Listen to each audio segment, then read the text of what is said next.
Pagi ini saya berbagi sama saudara satu pengajaran firman Allah yang pagi ini saya berikan judul kurang sedikit.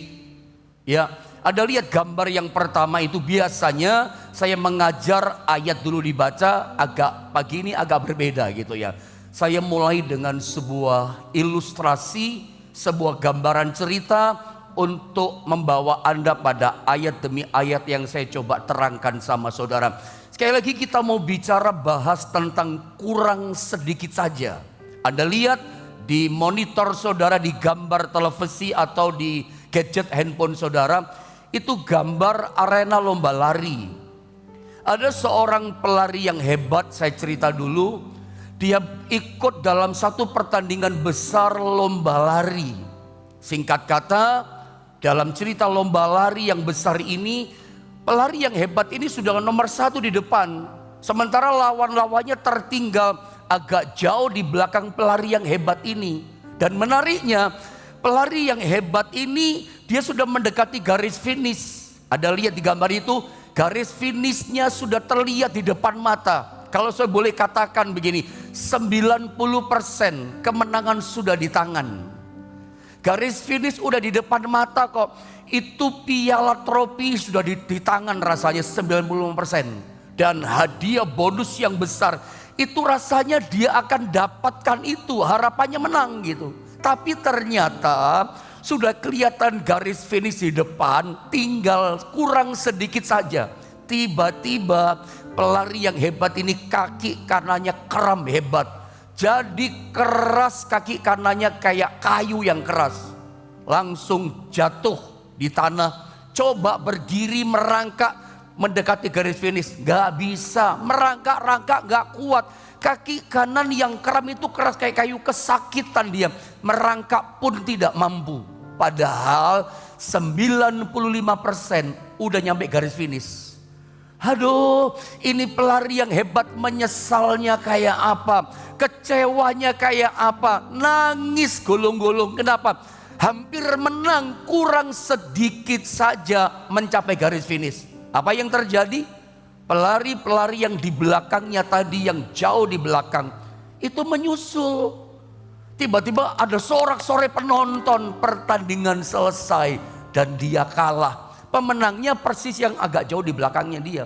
Begitu sorak-sorai menyadarkan dia, selesai pertandingan dan pelari yang hebat ini kecewa berat. Anda tahu kenapa kecewa berat? Sebab dia sudah melihat garis finish di depan mata. Beda kalau dia belum melihat garis finish. Garis finishnya kurang sedikit saja.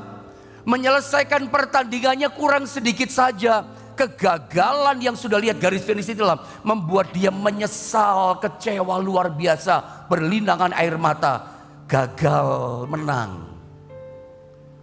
Dan saya mau bilang sama saudara, Bapak Ibu Saudara yang saya kasihi, ternyata dalam kehidupan kekristenan kita, tanpa kita sadari, ada banyak di antara kita orang Kristen itu gagal mencapai garis finish. Kenapa pendeta? Kurang sedikit saja.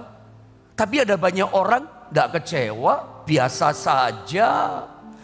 Gelo orang Jawa katakan juga tidak. Nangis apalagi tidak. Kenapa?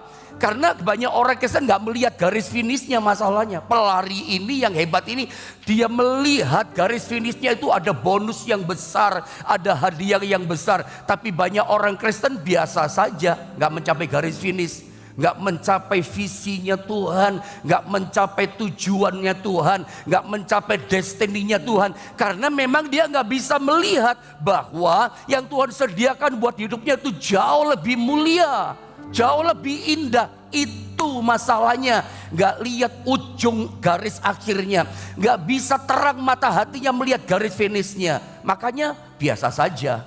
Nangis tidak, menyesal enggak. Kenapa? Enggak lihat garis finishnya. Padahal kurang sedikit saja. Udah puluhan tahun melayani, puluhan tahun setia sama Tuhan, kurang sedikit saja gagal di tengah jalan. Itu loh masalahnya. Mari bandingkan dengan gambar berikutnya, kehidupan seorang bernama Nuh, Nabi Nuh kita sebutnya. Nuh adalah seorang yang mendapat kasih karunia Tuhan. Mari kita baca ayatnya. Kejadian pasal 6 ayat 8. Saya baca ayat-ayat ini sambil saya terangkan supaya pahamnya enak ya. Memahaminya bagus. Tetapi Nuh dikatakan mendapat kasih karunia di mata Tuhan. Tahukah Anda, inilah kata kasih karunia pertama kali itu muncul. Catat baik-baik ya. Inilah pertama kali kata grace, kata kasih karunia itu ditulis muncul dalam Alkitab Perjanjian Lama. Ya termasuk Perjanjian Baru ini yang pertama. Nuh mendapat kasih karunia di mata Tuhan. Modalnya besar, dapat anugerah Tuhan. Mari kita lihat ayat 9. Inilah riwayat Nuh. Keren orangnya, luar biasa. Nuh adalah seorang yang benar dan tidak bercela. Bahasa Ibrani halak tamim, tidak bercela. Di antara orang-orang sejamannya, dan Nuh ini hidup bergaul dengan Allah. Kenapa bisa halak tamim? Kenapa kejahatan, kenajisan, percabulan, dosa orang-orang yang hidup di masa itu gak masuk di hatinya Nuh, gak masuk di pikiran Nuh, gak menyentuh kehidupan Nuh? Kenapa? Nuh hidup bergaul dengan Allah. Kalau Anda mendengar kata kalimat firman Allah, hidup bergaul dengan Allah, Anda ingat siapa? Dalam kisah sebelumnya kita ingat Henokh. Betul tidak? Henokh itu orang yang bergaul dengan Allah. Karena keintimannya pergaulan dengan Allah, Henokh diangkat hidup-hidup oleh Tuhan. Garis finishnya luar biasa, sempurna hidupnya Henokh sampai garis finish. Bagaimana dengan Nuh? Udah luar biasa anugerahnya, sudah bergaul dengan Allah, sudah ratusan tahun dia berjalan dengan Tuhan, setia dengan Tuhan, taat pada panggilan Tuhan. Apa yang terjadi? Lihat di ayat 22. Bahkan dikatakan begini ya. Lalu Nuh melakukan semuanya itu karena pergaulannya tepat seperti yang diperintahkan Allah kepadanya. Demikianlah dilakukannya, gak menyentuh semuanya. Taat dosa generasi itu. Nuh tetap taat, gak tersentuh dengan kenajisan, percabulan, perkara duniawi yang indah, tidak. Taat, bikin Batra pun tepat taat seperti Tuhan katakan. Tapi dengan cepat, mari lihat gambar berikutnya. Tapi kemudian setelah peristiwa air bah, kenapa saya katakan dapat kasih karunia Tuhan? Semua mati, binasa, dihukum oleh air bah. Nuh dan seisi keluarganya selamat, dapat kasih karunia. Dia bisa selamatkan seisi rumahnya. Tapi ingat, setelah peristiwa air bah selesai, Nuh menang, berjalan dengan Tuhan dengan luar biasa. Setelah peristiwa air bah, riwayat Nuh nggak dicatat lagi, habis sampai di situ. Saya baca tulisan ini ya. Nuh mabuk oleh anggur sampai telanjang, sampai salah satu anaknya dikutukkan. Sesudah itu perhatikan, tidak ada lagi ceritanya Nuh. Seolah-olah sesudah air bah, riwayat hidupnya Nuh sudah habis. Padahal Nuh masih hidup 350 tahun lebih. Mari saya tunjukkan ayatnya. Saya coba saudara pada ayat menerangkan ayat, tangkap pengajaran firman Allah ini ya. Saya baca Kejadian 9, 21, 28 dan 29. Setelah ia minum anggur yang dia tanam, mabuklah ia. Anggur kemabukan duniawi. Itu kan artinya kan. Dan ia telanjang, sampai telanjang dalam kemahnya. Anaknya nanti lihat salah satunya kena kutuk. Kita gak bicara itu ya. Dikatakan Nuh masih hidup setelah peristiwa air bah, setelah dia mabuk sampai telanjang. Apa yang terjadi? Nuh masih hidup setelah air bah, peristiwa mabuk 350 tahun sesudah air bah. Jadi Nuh mencapai umur 950 tahun lalu ia mati. Masih hidup 300 tahun loh. Tapi Anda lihat Kejadian pasal 9. Berikutnya nggak ditulis lagi 300 tahun di riwayat Nuh. Saudara, 350 tahun tuh fase hidup, masa hidup tahun-tahun yang panjang. Tapi aneh, Alkitab yang adalah firman Allah tidak menuliskan lagi riwayatnya Nuh. Ini kayak Orpa, berhenti di tengah jalan. Tinggal sedikit lagi nyampe Bethlehem, gagal. Tinggal sedikit saja lagi Nuh nyampe finish. Mungkin dia akan sempurna kayak Henokh karena pergaulannya dengan Tuhan. Tapi kurang sedikit saja gagal. tapi Nuh nggak menyesal, Nuh nggak nangis. Kenapa? Dia tidak lihat garis finishnya. Ini masalahnya. Coba baca di Alkitab, dia nggak lihat destiny akhirnya, makanya nggak ada nangis, nggak ada kecewa, biasa saja. 300 tahun setelah peristiwa kemabukan itu, nggak ditulis lagi riwayatnya. Padahal tinggal sedikit saja mungkin dia udah kayak Henokh, gagal di tengah jalan. Padahal sudah lama ratusan tahun melayani Tuhan. Bisa jadi orang Kristen begitu loh. Setiap ibadah hari Minggu, setiap pelayanan, tiba-tiba tinggalkan Tuhan, tiba-tiba tinggalkan panggilan, tiba-tiba tergoda anggur duniawi. Tinggal sedikit saja loh. Padahal Tuhan sediakan yang lebih indah daripada perkara duniawi. Coba bandingkan lagi seorang yang namanya Achan bin Karmi. Sudah banyak mengalami perkara yang indah di bawah pimpinan Musa. Menurut saya yakin Achan bin Karmi ini kan generasinya Yosua dan Kaleb. Dia ikut berperang sama Yosua menghancurkan Yeriko. Anda tahu itu kan? Berarti Achan bin Karmi ini adalah salah satu generasi Yosua yang keluar dari tanah Mesir. Kenapa saya katakan begitu? Berarti orang ini namanya Achan bin Karmi sudah lihat mujizat Tuhan di tanah Mesir. Betul apa tidak? Dia sudah melihat yang namanya Laut Teberau, Laut Merah itu loh, terbelah jadi dua. Dia sudah mengalami mujizat, berkat yang indah, yang spektakuler.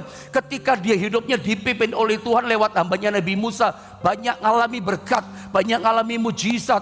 Bahkan ketika di padang gurun dia bersama Musa, Yosua dan Kaleb. Achan bin Karmi ini loh, lihat penyertaan Tuhan lewat tiang awan, tiang api. Kurang apa? Pada waktu siang tidak kepanasan, dipayungi sama tiang awan. Pada waktu malam hari terang, jadi api itu awannya, jadi payung yang terang. Gak perlu PLN gitu loh. Tubuhnya gak kedinginan, tetap hangat karena berpijar itu awan. Bahkan ketika makan, dari sorga turun mana. Tiap hari ngalami mujizat, indah hidupnya. Ketika kami haus Musa, gunung batu memancar jadi mata air. Minum untuk 2 juta atau 3 juta orang. Luar biasa kan? Kurang apa?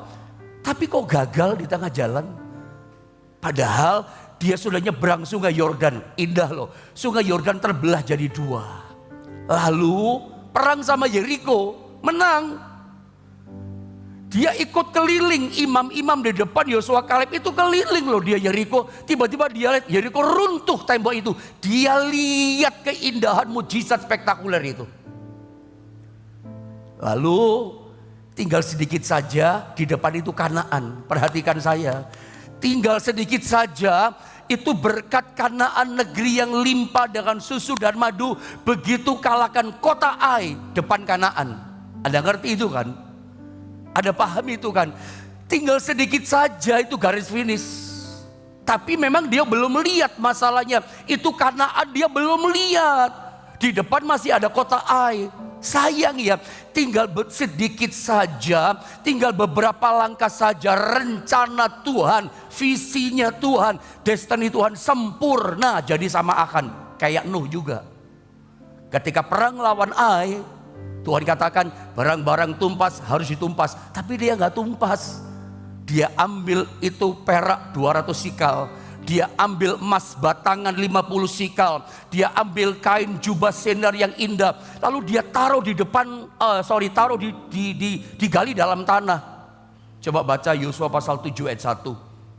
Tetapi orang, sama-sama kita baca deh. Yosua 7 ayat 1, 2 dan 3. Tetapi orang Israel berubah setia dengan mengambil barang-barang yang dikhususkan itu. Karena Achan bin Karmi bin Sabdi bin Zerah dari suku Yehuda mengambil sesuatu dari barang-barang yang dikhususkan itu, lalu bangkitlah murka Tuhan terhadap orang Israel. Tuhan marah, satu orang berubah setia, Tuhan katakan seluruh Israel berubah setia. Ini artinya hidup berdampak. Tapi saya nggak ngomong ini, kan saya pernah ajarkan ini ayat khusus sama saudara. Tapi perhatikan. Orang ini ngambil barang-barang yang dikhususkan. Barang dikhususkan itu 2 macam. Yang satu barang dikhususkan namanya 1/10. Kita nggak bahas. Yang kita bahas, barang dikhususkan mesti ditumpas. Tahu barang tumpas itu nggak boleh ada di tengah-tengah kita. Jimat, benda-benda keramat, itu memang benda-benda khusus yang harus tumpas. Kalau Tuhan bilang tumpas, ya tumpas, jangan ada di antara kita. Tapi ini barang tumpas, malah dia ambil emas, perak. Emas sama perak bicara apa? Jubah yang indah, siner bicara apa? Itu kan bicara perkara duniawi. Masuk di hidupnya Akan bin Karmi. Padahal tinggal beberapa langkah di depan itu tanah Kanaan loh. Berkat susu dan madu yang limpah. Tanah Kanaan itu tanah yang diberkati Tuhan. Tapi dia gagal. Memang dia belum lihat garis finish itu. Makanya dia ambil emas perkara duniawi. Tergoda di tengah jalan oleh perak dan emas dan jubah yang indah. Akhirnya apa? Perjalanan yang sudah begitu lama dari tanah Mesir, ikut Tuhan yang begitu lama, melayani mengabdi kepada Tuhan begitu lama, tinggal sedikit saja tanah Kanaan, gagal dia. Memang dia gak menyesal, nanti ujungnya dia dirajam batu sampai mati akan bir kami. Coba Anda baca cek ayat ini sama lengkap. Gara-gara apa? Gara-gara barang tumpas. Menjawab pertanyaan gak ada hubungannya sih ya. Tapi saya ingin menjawab pertanyaan beberapa saudara. Ada yang bertanya sama saya, termasuk barang tumpas.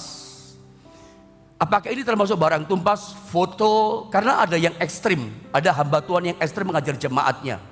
Saya menyeimbangkan dan saya nggak menyalahkan hamba Tuhan yang ekstrim itu. Itu urusannya dia. Tapi saya mengajar firman berdasarkan ayat dan menyeimbangkan pengajaran. Apakah foto orang tua kita yang sudah mati atau mami, papi, mertua kita pasang di rumah kita, boleh apa enggak? Boleh. Saya pun pasang foto papi saya kok di rumah. Papi saya udah meninggal. Yang penting waktu kita pasang foto itu, kita nggak jadikan berhala, kita nggak agung-agungkan itu foto, kita nggak kasih makan itu foto, enggak. Sebagai bentuk penghargaan sayang kita kepada orang tua. Saya pernah punya papi, makanya saya pasang foto itu. Apakah Anda mencintai orang tuamu hanya pada waktu hidup, lalu setelah beliau mati kita berkata, aku udah punya orang tua, udah punya papi? Apa begitu?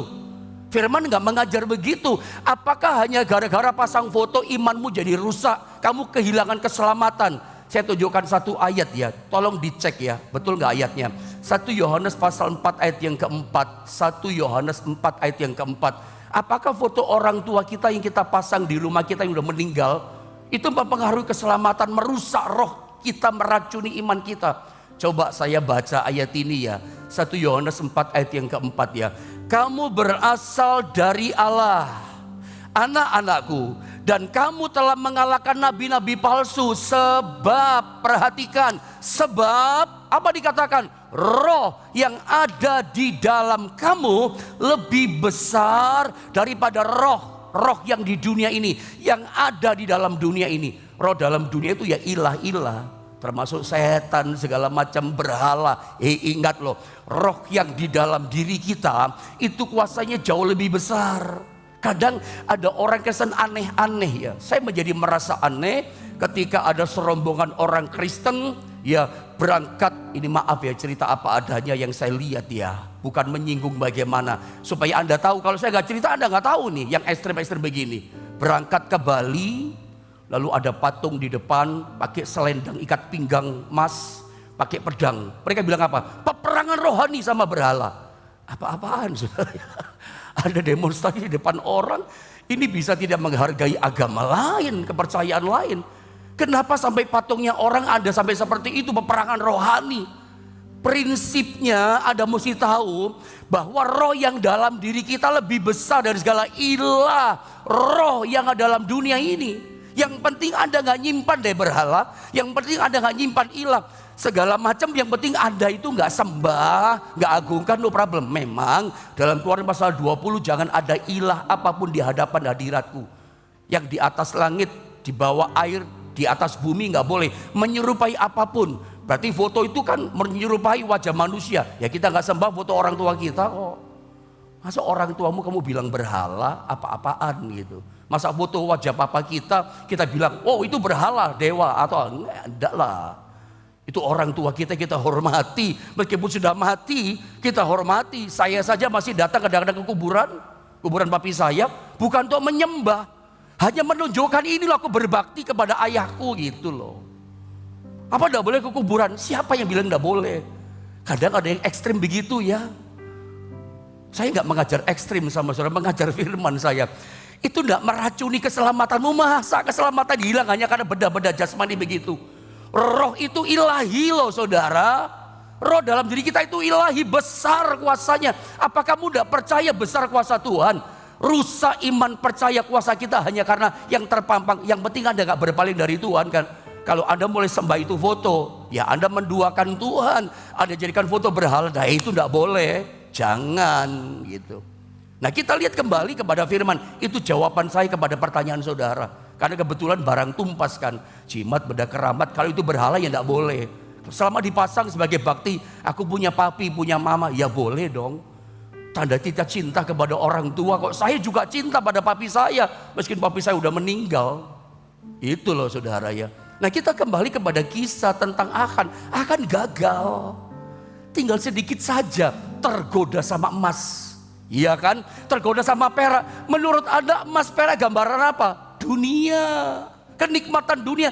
Tinggal sedikit saja ngalami Kanaan. Tinggal sedikit saja ngalami berkat yang berkelimpahan. Janji Tuhan bukan tanah Mesir buat saudara, tanah kekurangan. Janji Tuhan bukan tanah padang gurun pas-pasan. Janji Tuhan buat Anda adalah tanah yang diberkati berkelimpahan oleh Tuhan. Hari depan penuh dengan harapan. Tapi seringkali kita kayak Achan, belum mengalami, belum lihat itu garis finish. Makanya kita pengen dengan emas, gagal di tengah jalan. Ada tiru Musa. Musa itu mata hatinya terang. Dia bisa lihat garis finish yang mulia itu. Dia tinggalkan dunia Mesir. Coba kita lihat Ibrani 11 ayat 27. Sambil saya baca, sambil saya terangkan ya. Karena iman maka ia telah meninggalkan Mesir ya, dengan tidak takut akan murka raja. Ia bertahan sama seperti ia melihat apa yang tidak kelihatan. Perhatikan ini menarik loh. Ia bertahan sama seperti ia melihat apa yang tidak kelihatan. Bertahan sampai garis finish, bertahan sampai garis akhir. Dia bisa melihat garis akhir. Terbukti dia tinggalkan Mesir, tinggalkan putra mahkota Mesir. Bisa jadi dia pengganti Fir'aun kan.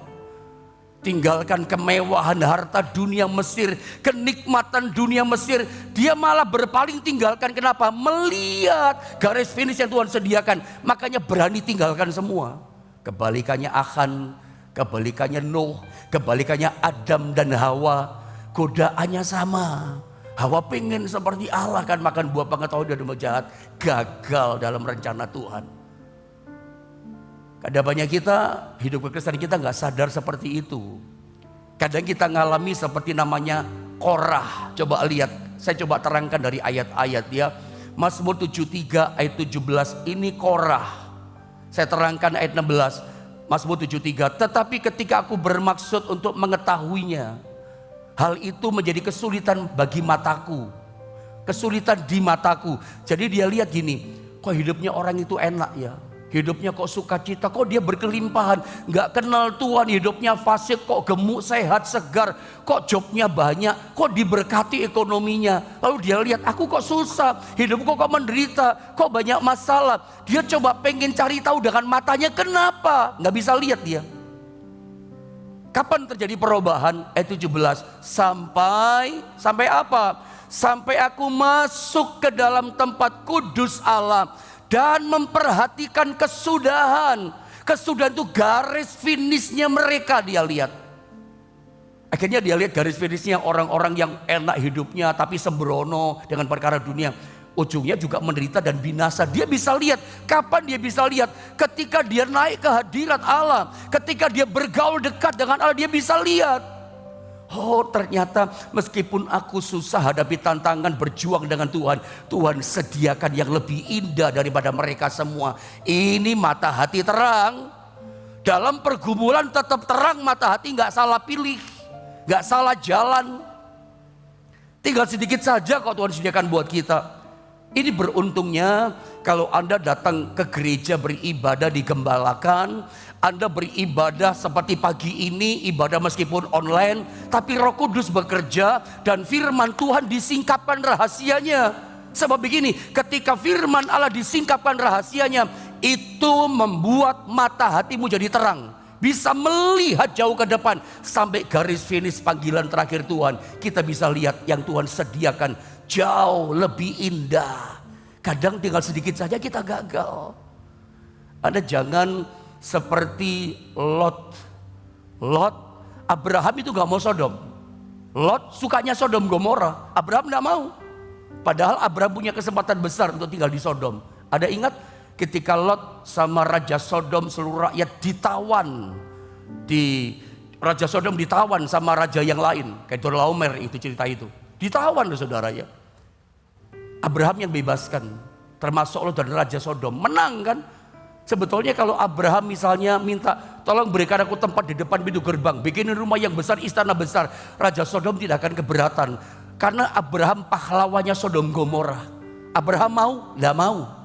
Tidak mau dia menikmati Sodom. Yang mau siapa? Lot. Kembali lagi ke Sodom. Udah diselamatkan, balik lagi Sodom. Lot gak bisa lepas dari Sodom. Karena matanya mata Sodom, matanya dunia. Ada lihat ujungnya apa? Dia untung gak kena barbeque ya. Ditugang balikan oleh api belerang. Dia selamat. Tapi hancur keluarganya. Dia selamat, binasa semuanya. Terjadi perzinahan kan di situ. Akhirnya dia padahal tinggal dengan orang yang berkenan. Udah lama hidup membangun mezbah dengan Abraham, ikut sama Abraham. Tapi tinggal sedikit saja dia lebih pilih Sodom. Saya tentu tidak ingin Anda menjadi memilih Sodom. Tinggal sedikit saja kok. Sudah lama ikut Tuhan, melayani Tuhan. Tinggal sedikit saja kita gagal gitu loh. Saya berdoa lewat firman yang disingkapkan ini mata hati kita terang. Ya, jangan karena kesusahan atau persoalan apapun membuat kita melupakan akan jalan Tuhan. Jangan pilih Sodom. Tiru Paulus, saudara. Lihat Paulus dalam Kisah pasal 20 ayat 24. Mari sama-sama kita baca tentang Rasul yang luar biasa ini ya. Kisah 20 ayat 24. Mari sama-sama baca 2 dan 3. Tetapi aku tidak menghiraukan nyawaku sedikit pun, asal saja aku dapat mencapai garis akhir dan menyelesaikan pelayanan yang ditugaskan oleh Tuhan Yesus kepadaku untuk memberi kesaksian tentang Injil kasih karunia Allah. Ini Paulus. Ayatnya luar biasa kalimatnya ya. Tetapi aku tidak menghiraukan nyawaku sedikit pun, asal saja, asal apa? Aku dapat mencapai garis akhir, menyelesaikan tugas pelayanan yang Tuhan percayakan kepada dia. Paulus bisa lihat garis akhir jauh lebih mulia. Makanya meskipun dia itu hampir berkali-kali terancam nyawanya, tetap Yesus. Bahkan Paulus berkata, apa yang dulu merupakan keuntungan bagiku, membanggakan bagiku, sekarang ku anggap rugi. Bahkan yang duniawi, yang indah, itu dikatakan ku anggap sampah. Saudara, jangan main-main. Paulus itu orang yang luar biasa loh. Kalau Paulus tetap pada jalannya, dia itu anggota Sanhedrin loh.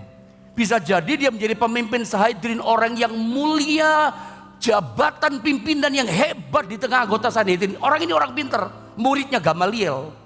Tapi dia berkata, semua jabatan, kedudukan, kehebatan, kekayaan, ku anggap sampah, rugi, karena Kristus lebih mulia dari segalanya. Itu loh. Jangan kayak Nuh, jangan kayak Lot. Tinggal sedikit saja, tapi karena perkara duniawi, karena mamon, karena percabulan, karena perzinahan, dia tinggalkan semua. Lot, Achan bin Karmi, itu mamon kan. Tinggal sedikit saja kok di depan Kanaan. Apa Anda gak percaya Tuhan sediakan destiny kita, masa depan kita itu tanah Kanaan. Belajarlah kayak Korah. Tadinya awalnya dia, kok gini sih aku, kenapa dia enak. Kalau Anda dekat bergaul dengan Tuhan lagi, engkau akan lihat garis akhir orang dunia itu, oh sengsara, binasa kok tujuannya. Karena kejar mamon kan. Mari kita belajar seperti Paulus, melupakan semua di belakang. Tujuannya garis finish, Yesus lebih mulia. Bahkan Roma 8:35 ayat sangat kita kenal. Kita kunci dengan ayat ini. Kita sama-sama baca Roma 8 ayat 35. Ini keren ini ayat. Dan saya berharap ini jadi bagian kehidupan setiap kita. Roma 8:35, 2 dan 3. Siapakah yang akan memisahkan kita dari kasih Kristus? Penindasan atau kesesakan atau penganiayaan atau kelaparan atau ketelanjangan atau bahaya atau pedang. Paulus katakan harusnya nggak ada yang bisa memisahkan kita dari kasih Kristus. Kristus segalanya buat kita. Saya berdoa di masa-masa dunia bergoncang, apalagi diprediksi tahun depan 2023 disebut tahun yang gelap secara ekonomi, secara pangan, secara energi dan seterusnya dan seterusnya. Saya kurang memahami bicara hal seperti itu. Tapi kalau toh itu betul-betul terjadi masa gelap, ingat-ingat belajar seperti Musa. Mesir malah ditinggalkan dunia, tetap fokus sama Tuhan. Jangan karena jabatan, kedudukan, kenikmatan dunia lalu Anda serong meninggalkan Tuhan. Tuhan segalanya loh saudara ya. Percayakah saudara, Tuhan sediakan berkat yang lebih daripada disediakan oleh dunia. Jangan sampai tinggal sedikit saja Anda gak dapat itu. Anda ketinggalan semuanya. Banyak orang berpikir begini, mana bisa pendeta di zaman dunia modern yang kayak begini. Kita itu tetap hidup benar, gak tersentuh sama duniawi, gak tersentuh sama kenajisan, apalagi percabulan. Mana bisa? Saudara, ada belajar dari firman Allah ya. Kita itu hidup, ada pernah tahu nggak polpen? Polpen namanya Verkrums, yang tinta itu loh, yang nulis zamannya dulu, sekarang pun ada, dimasukin dulu di tinta. Jadi ballpoint Verkrum yang halus mengkilat, masukin ke tinta.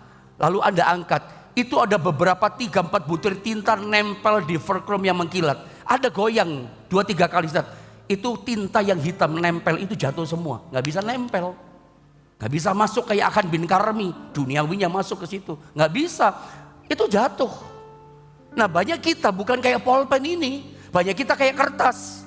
Begitu kertas ketempelan tinta langsung keserap, kemana-mana kayak kertas Anda. Kemana-mana kayak kertas kita anak Tuhan, padahal udah lama ikut Tuhan. Kemanapun gampang sekali nempel ini tinta, duniawi gampang nempel, kenajisan gampang nempel. Loh ini kayak kertas ini, Anda gak boleh kayak kertas. Ini gampang nempel perkara dunia, tinta apapun nempel. Harusnya kayak polpen Verkrum tadi loh, digoyang langsung jatuh. Kita gak bisa menghindari, itu ada di dunia. Tapi jangan sampai nempel masuk di hidup kita. Kalau Anda berkata, bagaimana bisa hidup benar? Bisa itu. Nuh sempat halak tamim hidup benar. Kemudian setelah air bah selesai, Batradi itu selamat seluruh keluarganya. Ya tinggal selangkah lagi dia gagal dalam kemabukan dunia. Sehingga 350 tahun tidak dicatat riwayatnya lagi. Saya percaya apa yang kita lakukan dicatat dalam kitab kehidupannya Tuhan. Apa yang saya ingatkan sama saudara, kalau Anda menghadapi seperti Korah menderita susah, bertahanlah. Tinggal sedikit saja lagi kok. Makin berat tekanan, makin dekat sama mujizat. Makin terpojok, laut merah terbelah jadi 2. Selalu ada jalan baru, jalan keluar dari Tuhan. Jangan tergoda, tetap lihat garis finish. Tuhan sediakan yang jauh lebih mulia. Bertahan teguh dalam iman pengharapan akan Tuhan. Yesus segalanya buat kita.